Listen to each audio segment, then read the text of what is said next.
आपण बघत आहात आवाज कसमादेचा।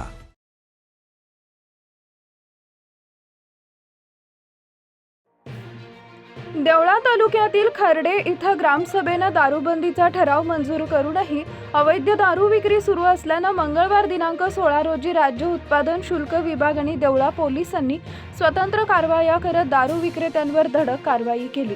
या दुहेरी कारवाईमुळे अवैध दारू विक्रेत्यांचे धाबे दणाणले। खर्डे गावात अनेक वर्षांपासून गावठी देशी आणि विदेशी दारूची सर्रास विक्री सुरू असल्याच्या तक्रारी होत्या।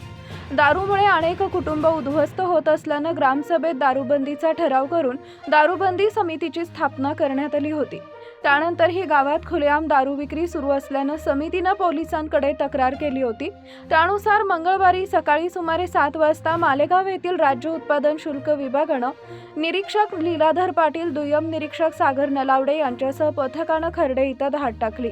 या कारवाईत 5 ते 6 दारू विक्रेत्यांकडून गावठी दारू, देशी दारू आणि रसायन जप्त करण्यात आले।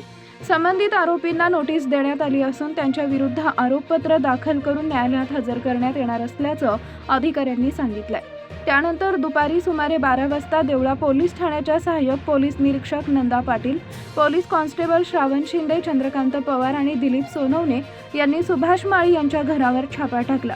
यावेळी सुमारे 3,500 रुपयांची विदेशी दारू जप्त करण्यात आली, तसेच एका ड्रममध्ये साठवून ठेवलेलं रसायन नष्ट करण्यात आले। या प्रकरणी संबंधित आरोपी विरोधात गुन्हा दाखल करण्यात आला आहे। या कारवाई दरम्यान पोलीस पाटील भारत जगताप, गोरख जाधव, सुनील जाधव आणि जितू पवार उपस्थित होते। ग्रामसभेच्या दारूबंदी ठरावानंतर प्रशासनानं केलेल्या सरक कारवाईमुळे गावकऱ्यांमध्ये समाधान व्यक्त होत असून अवैध दारू विक्री पूर्णपणे बंद करण्याची मागणी नागरिकांनी केली आहे।